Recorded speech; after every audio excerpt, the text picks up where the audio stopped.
Ghana and egg are like 5 and 6. My Ghanaian friend can literally finish one crate of boiled egg at his spot. Anyways, let's make a yummy Ghanaian egg pie.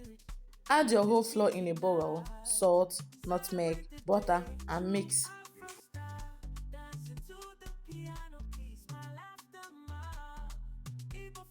Knead the dough and cut to get a round shape.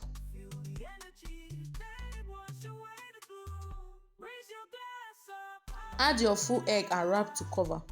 Use the fork to design and also seal the edge. Pour your vegetable oil in a pot and add the egg pie to fry.